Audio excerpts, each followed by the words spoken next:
سورہ غاشیہ۔ سورہ غاشیہ کا تعارف۔ مقام نزول۔ سورہ غاشیہ مکہ مکرمہ میں نازل ہوئی ہے۔ آیات، کلمات اور حروف کی تعداد۔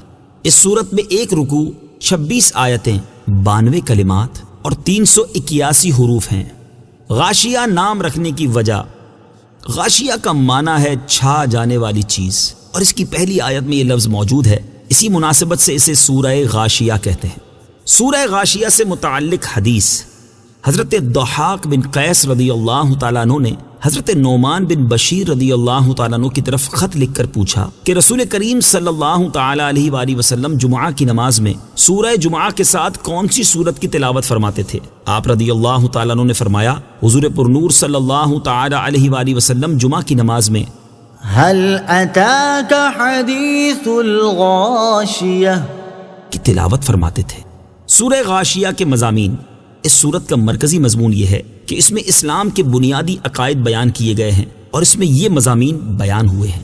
نمبر 1، اس کی ابتدا میں قیامت کی ہولناکیاں، کفار کی بدبختی، مسلمانوں کی خوشبختی، اہل جنت اور اہل جہنم کے اوصاف بیان کیے گئے ہیں۔ نمبر 2، اللہ تعالیٰ کی وحدانیت، قدرت اور علم و حکمت پر اونٹ کی تخلیق، آسمان کی بلندی، پہاڑوں کو زمین میں نصب کرنے اور زمین کو بچھانے کے ذریعے استدلال کیا گیا ہے۔ نمبر 3، اس سورت کے آخر میں حضور پرنور صلی اللہ تعالی علیہ وآلہ وسلم سے فرمایا گیا کہ آپ کی ذمہ داری صرف نصیحت کر دینا ہے، کسی کو مسلمان کر کے ہی چھوڑنا آپ کی ذمہ داری نہیں، اور یہ بتایا گیا کہ جو کفر کرے گا اللہ تعالیٰ اسے بڑا عذاب دے گا، اور قیامت کے دن سب لوگ حساب اور جزا کے لیے اللہ تعالیٰ کی بارگاہ میں حاضر ہوں گے۔ سورہ اعلیٰ کے ساتھ مناسبت۔ سورہ غاشیہ کی اپنے سے ماقبل سورت اعلیٰ کے ساتھ مناسبت یہ ہے کہ سورہ اعلیٰ میں مسلمانوں، کافروں، جنت اور جہنم کے اوصاف اجمالی طور پر بیان ہوئے، اور سورہ غاشیہ میں ان چیزوں کو تفصیل کے ساتھ بیان کیا گیا ہے۔ بسم اللہ الرحمن الرحیم۔ ترجمہ، اللہ کے نام سے شروع جو نہایت مہربان رحمت والا ہے۔ هل اتاک حدیث الغاشیہ۔ ترجمہ، بے شک تمہارے پاس چھا جانے والی مصیبت کی خبر آ چکی۔ هل اتاک، بے شک تمہارے پاس آ چکی۔ تفسیر صراط الجنان میں ہے، اس آیت مبارکہ میں نبی کریم صلی اللہ تعالی علیہ وآلہ وسلم سے خطاب ہے کہ اے دو عالم کے سردار صلی اللہ تعالی علیہ وآلہ وسلم، آپ کے پاس ایسی مصیبت کی خبر آ چکی جو چھا جانے والی ہے۔ اس سے مراد قیامت ہے، جس کی شدتیں اور ہولناکیاں ہر چیز پر چھا جائیں گی۔ یوں ہی اس دن کافروں کے دلوں پر غشی اور چہروں پر سیاہی چھا جائے گی، جبکہ فرما بردار مسلمانوں کے دلوں پر خوشی اور چہروں پر روشنی چھا جائے گی۔ وجوہ یومئذ خاشعہ۔ ترجمہ، بہت سے چہرے اس دن ذلیل و رسوا ہوں گے۔ وجوہ، کتنے ہی منہ۔ تفسیر صراط الجنان میں ہے، قیامت کی خبر کا تذکرہ کرنے کے بعد یہاں ان احوال کا بیان کیا گیا ہے جو قیامت کے دن ظاہر ہوں گے۔ چنانچہ بہت سے چہرے جو دنیا میں اللہ والوں کے روبرو اکڑتے تھے، وہاں ہر طرح ذلیل ہوں گے۔ قبروں سے سر کے بل چل کر محشر میں پہنچیں گے، وہاں منہ کالے، دونوں ہاتھ بندھے ہوئے اور گلے میں طوق ہوگا۔ ہر دروازے پر بھیک مانگیں گے مگر دھتکارے جائیں گے، اور ایک دوسرے پر لعنت کر رہے ہوں گے۔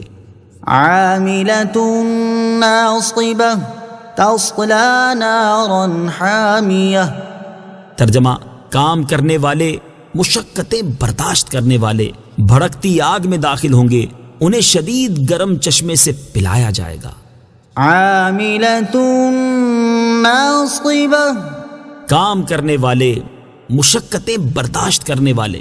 تفسیر صراط الجنان میں ہے، حضرت عبداللہ ابن عباس رضی اللہ تعالی عنہما نے فرمایا کہ اس سے وہ لوگ مراد ہیں جو دین اسلام پر نہ تھے، بت پرست تھے، یا کتابی کافر جیسے راہب اور پجاری، کہ انہوں نے اپنی طرف سے عبادت و ریاضت کے نام پر محنتیں بھی اٹھائیں، مشقتیں بھی جھیلیں، اور نتیجہ یہ ہوا کہ جہنم میں جائیں گے۔ یوں ہی جوگی، سادھو لوگ کہ دنیا چھوڑتے، لذتوں سے منہ موڑتے اور تکالیف اٹھاتے ہیں، مگر آخرت میں کوئی صلہ نہیں، اور یوں ہی بد مذہبوں کی اپنے باطل عقائد کے تحفظ و ترویج میں کوششیں کرنا اور کتابیں لکھنا وغیرہ سب بے فائدہ رہیں گی، کیونکہ آخرت میں ثواب اور نجات کا مدار دامن مصطفیٰ صلی اللہ تعالی علیہ وآلہ وسلم سے وابستگی پر ہے، اور وہ انہیں نصیب نہیں۔ بغیر روح جسم بیکار، اور بغیر ایمان عبادت برباد۔ اور اگر آیت میں مشقت سے مراد آخرت کی مشقت ہے تو یہ اس مشقت کو اس لیے اٹھائیں گے کیونکہ انہوں نے کفر کے مقابلے میں ایمان کو اختیار نہیں کیا اور روزہ رمضان،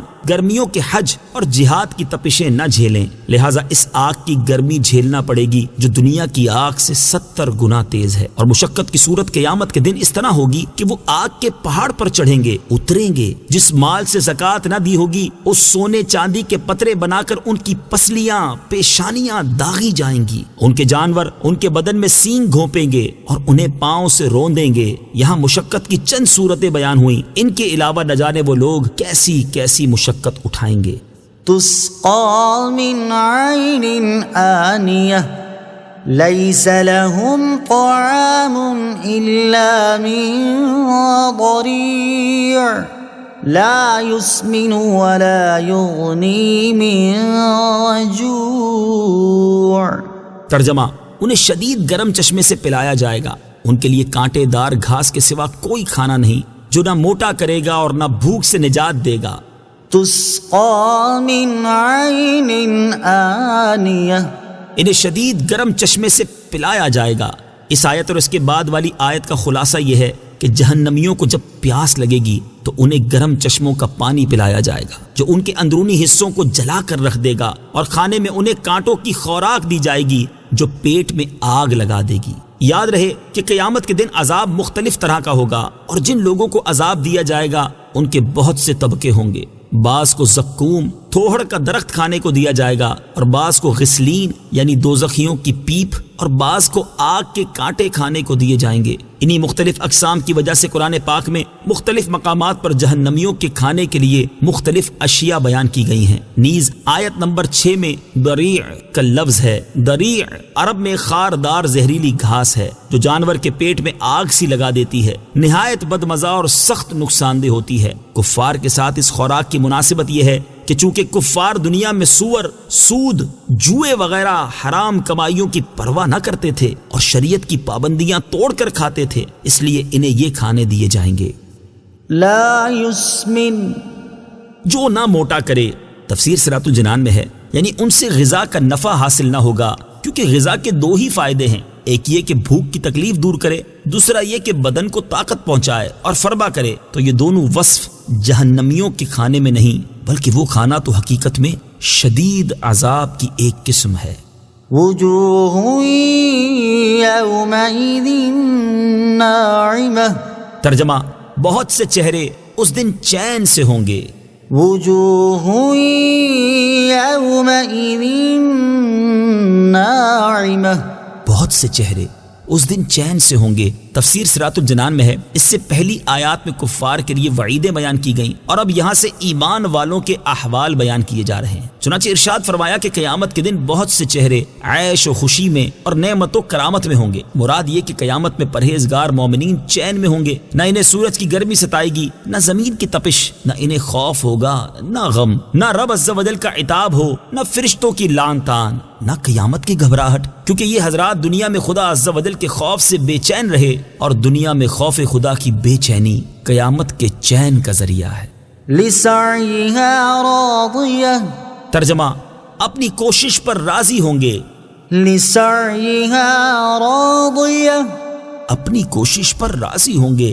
تفسیر صراط الجنان میں ہے، یعنی قیامت کے دن جب مسلمان اپنا مرتبہ اور ثواب دیکھیں گے تو وہ دنیا میں کیے جانے والے اپنے نیک اعمال پر راضی اور خوش ہوں گے، اور حقیقتاً نیکیوں پر خوش ہونے کا وقت بھی قیامت ہی ہے، کیونکہ اپنے انجام کی خبر نہیں، لہذا جب محشر میں اعمال کی مقبولیت دیکھیں گے تو خوش ہوں گے۔ یوں ہی مومنوں کے نیک اعمال نہایت اچھی شکلوں میں ان کے ساتھ ہوں گے، جن کو دیکھ کر انہیں دلی شادمانی ہوگی۔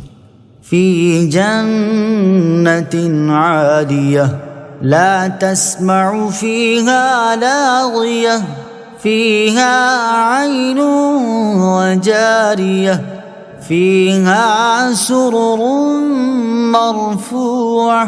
ترجمہ، بلند باغ میں اس میں کوئی بیہودہ بات نہ سنیں گے، اس میں جاری چشمے ہوں گے، اس میں بلند تخت ہوں گے۔ في جنة عالية، بلند باغ میں۔ تفسیر صراط الجنان میں ہے، نیک اعمال کرنے والے جنت میں ہوں گے جو کہ شان کے لحاظ سے بھی بلند ہے اور مکان و جگہ کے لحاظ سے بھی اونچی ہے۔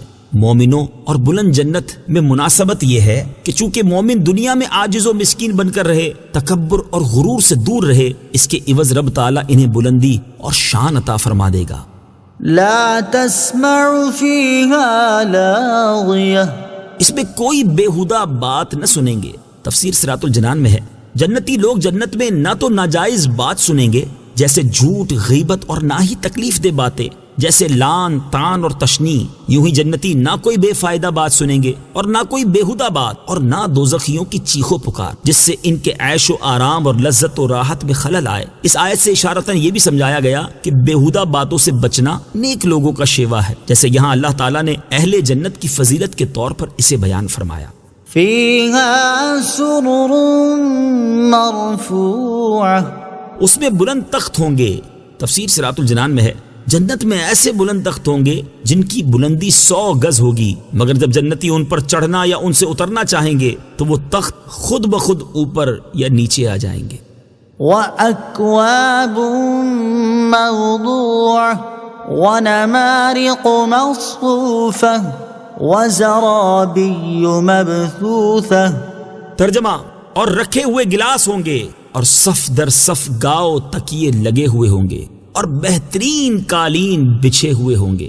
وأكواب موضوعة، اور رکھے ہوئے گلاس ہوں گے۔ تفسیر صراط الجنان میں ہے، اس آیت اور اس کے بعد والی 2 آیات کا خلاصہ یہ ہے کہ چشموں کے کناروں پر ترتیب سے گلاس رکھے ہوئے ہوں گے جن کی ترتیب کا حسن اور صفائی دیکھنے سے بھی لذت حاصل ہوگی۔ جیسے اگر کسی کے خوبصورت کچن میں جائیں جہاں ہر چیز نہایت ترتیب اور نفاست سے رکھی ہو تو اس منظر سے ہی خوشی حاصل ہوتی ہے۔ جنتی جب ان گلاسوں سے دودھ، شہد، شراب وغیرہ پینا چاہیں گے تو وہ انہیں خود ہی بھرے ہوئے ملیں گے۔ کوزے تو چشموں کے کنارے چنے ہوئے ہوں گے، جبکہ ان کے گھروں کا منظر بھی قابل دید ہوگا کہ وہاں قالین بچھے ہوں گے جو بہت آرام دہ اور نہایت ہی خوشنما ہوں گے، اور صف در صف گاؤ تکیے لگے ہوئے ہوں گے۔ یہاں جدا گانا عرض ہے کہ گھر کی اشیاء کا نفاست و صفائی اور ترتیب سے ہونا ایک عمدہ خوبی ہے، لہٰذا گھروں میں جو اشیاء موجود ہوں انہیں ترتیب اور ڈھنگ سے رکھنا چاہیے۔ افلا ينظرون الى الابل كيف خلقت، ترجمہ، تو کیا وہ اونٹ کو نہیں دیکھتے کہ کیسا بنایا گیا ہے؟ افلا ينظرون الى الابل، تو کیا وہ اونٹ کو نہیں دیکھتے؟ تفسیر صراط الجنان میں ہے، اس صورت میں جنت کی نعمتوں کا ذکر سن کر کفار نے تعجب کیا اور انہیں جھٹلایا تو اللہ تعالیٰ نے انہیں اپنے کارخانہ قدرت اور عجائبات عالم میں نظر کرنے کی ہدایت فرمائی کہ وہ دیکھیں، غور کریں اور سمجھیں کہ جس قادر حکیم نے دنیا میں ایسی عجیب و غریب چیزیں پیدا کی ہیں، اس کی قدرت سے جنتی نعمتوں کا پیدا فرمانا کس طرح قابل تعجب اور لائق انکار ہو سکتا ہے۔ چنانچہ ارشاد فرمایا کہ کیا یہ اونٹ کو نہیں دیکھتے کہ کیسا بنایا گیا ہے؟ اونٹ میں اللہ تعالیٰ کی قدرت کے عجائبات۔ اونٹ قدرت کی عجیب صنعت ہے اور اس میں چند چیزیں بہت عجیب ہیں۔ نمبر 1، جانور زینت کے لیے پالے جاتے ہیں، یا کھیتی باڑی کے لیے، یا بوجھ لادنے یا سواری کے لیے، یا دودھ یا گوشت کے لیے۔ اونٹ میں یہ ساری باتیں موجود ہیں۔ نمبر 2، یہ ریت کا جہاز ہے اور یہ کانٹے اور معمولی چیزوں کو کھا کر گزارا کر لیتا ہے اور 10-15 دن بغیر کھانے پانی کے نکال لیتا ہے۔ نمبر 3، اونٹ میں اطاعت اور عشق کمال درجے کا ہے، چنانچہ ایک بچہ اس کو جہاں چاہے لے جائے، اور خودی کے اشعار سن کر ایسی مستی میں آتا ہے کہ طاقت سے زیادہ بوجھ اٹھا کر بہت زیادہ راستہ طے کر لیتا ہے۔ وَإِلَى السَّمَاءِ كَيْفَ رُفِعَتْ وَإِلَى الْجِبَالِ كَيْفَ نُصِبَتْ، ترجمہ، اور آسمان کو کیسا اونچا کیا گیا ہے اور پہاڑوں کو کیسے قائم کیا گیا ہے۔ وَإِلَى السَّمَاءِ، اور آسمان کو۔ تفسیر صراط الجنان میں ہے، یعنی کیا کفار مکہ نے آسمان کو اس طور پر نہیں دیکھا جس کا وہ دن رات مشاہدہ کرتے ہیں کہ وہ ستونوں اور کسی سہارے کے بغیر کیسا اونچا کیا گیا ہے۔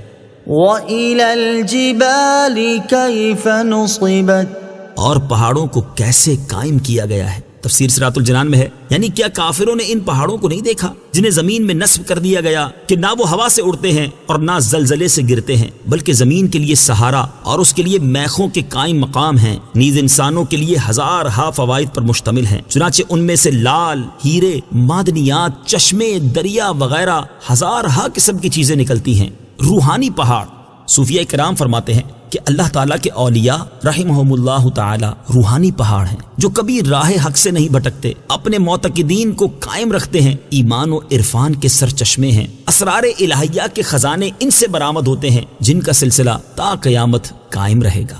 وَإِلَى الْأَرْضِ كَيْفَ سُطِحَتْ ترجمہ، اور زمین کو کیسے بچھائی گئی ہے، وَإِلَى الْأَرْضِ كَيْفَ سُطِحَتْ اور زمین کو کیسے بچھائی گئی ہے۔ تفسیر صراط الجنان میں ہے، یعنی جس زمین پر کافر چلتے پھرتے ہیں، کیا اس کی طرف انہوں نے یوں نہیں دیکھا کہ یہ کیسے پانی پر بچھائی گئی ہے؟ اگر یہ انصاف کی نگاہ سے ان شاہکاروں کو دیکھتے تو اللہ تعالیٰ کی قدرت کا انکار کرنے کی طرف کوئی راہ نہ پاتے۔ یاد رہے کہ اگر زمین کی ساخت اور اس کے فوائد و اسرار لکھنے بیٹھیں تو شاید ہزاروں کتابوں میں بھی نہ سما سکیں۔ اسی ایک زمین کے متعلق جدید علوم کی تعداد بھی سینکڑوں میں ہے، جیسے علم جغرافیہ اور علم ارضیات کی مختلف شاخیں۔ بظاہر ساری زمین یکساں ہے، مگر اس میں بے حد تنوع ہے۔ پاک و ہند کی سرزمین اور طرح کی ہے اور عرب کی سرزمین اور طرح کی، کہیں سے سونا نکلتا ہے، کہیں سے تیل اور کہیں سے دیگر دھاتیں۔ ایسے ہی انسان بظاہر یکساں ہیں مگر در حقیقت بہت مختلف ہیں۔ کسی دل سے گندگی نکلتی ہے اور کسی سے معرفت الہی کے چشمے پھوٹتے ہیں۔ فذكر إنما أنت مذكر ترجمہ، تو تم نصیحت کرو، تم تو نصیحت کرنے والے ہی ہو۔ فذكر تو تم نصیحت کرو۔ تفسیر صراط الجنان میں ہے، اللہ تعالیٰ کی قدرت کے عجائبات بیان کرنے کے بعد فرمایا گیا کہ اللہ تعالیٰ کی نعمتوں اور اس کی قدرت کے دلائل بیان فرما کر لوگوں کو سمجھاؤ اور نصیحت کرو۔ اس آیت میں اولین خطاب تو سرکار دو عالم صلی اللہ تعالی علیہ وآلہ وسلم کو ہے، لیکن آپ کے وسیلے سے سب مسلمانوں کو خطاب ہے کہ جو سمجھانے کی صلاحیت رکھتا ہو وہ دوسروں کو سمجھائے۔ جدید علوم کو حاصل کرنا نفع بخش ہے۔ اس سے یہ بھی معلوم ہوا کہ جدید علوم کا حاصل کرنا نہایت نفع بخش ہے کہ مثلا مذکورہ بالا آیات میں جو کچھ بیان کیا گیا ہے صرف وہی 4 آیتیں دہرا کر تو نہیں سمجھایا جائے، بلکہ غور و فکر کے بعد جو معارف و اسرار اور حکمتیں سمجھ آئیں گی ان کو بیان کر کے سمجھایا جائے گا۔ اور ان حکمتوں کو سمجھنے کا ایک بہت بڑا ذریعہ مذکورہ چیزوں کے متعلقہ جدید علوم ہے، تو اگر انہیں سمجھ اور سیکھ لیا جائے تو عام آدمی کی بنسبت زیادہ اچھے طریقے سے قدرت الہی کا بیان کیا جا سکتا ہے۔ لست عليهم بمسيطر ترجمہ، تم کچھ ان پر زبردستی کرنے والے نہیں ہو۔ لست عليهم بمسيطر تم کچھ ان پر زبردستی کرنے والے نہیں ہو۔ تفسیر صراط الجنان میں ہے، یعنی اے حبیب صلی اللہ تعالی علیہ وآلہ وسلم، آپ کی یہ ذمہ داری نہیں کہ آپ انہیں مسلمان کر کے ہی چھوڑیں، بلکہ اللہ تعالیٰ کا پیغام احسن طریقے سے پہنچا دینا آپ کا کام ہے۔ اس کے بعد اگر سارے لوگ کافر رہیں تو آپ کا کچھ نہیں بگڑتا۔ جیسے اگر سورج سے کوئی روشنی نہ لے یا بادل سے فیض نہ لے تو اس سے سورج یا بادل کا نقصان نہیں ہے۔ یا آیت کا یہ مطلب ہے کہ آپ انہیں جبراً مسلمان نہ کریں، بلکہ اسلام کی تعلیمات پہنچا کر قبول کرنے یا نہ کرنے کا اختیار ان پر چھوڑ دیں۔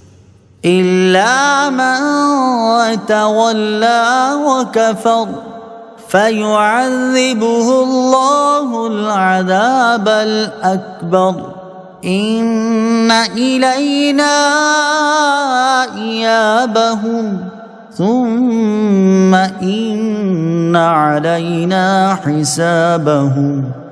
ترجمہ، ہاں جو منہ پھیرے اور کفر کرے تو اسے اللہ بڑا عذاب دے گا، بے شک ہماری ہی طرف ان کا لوٹنا ہے، پھر بے شک ہم پر ہی ان کا حساب لینا ہے۔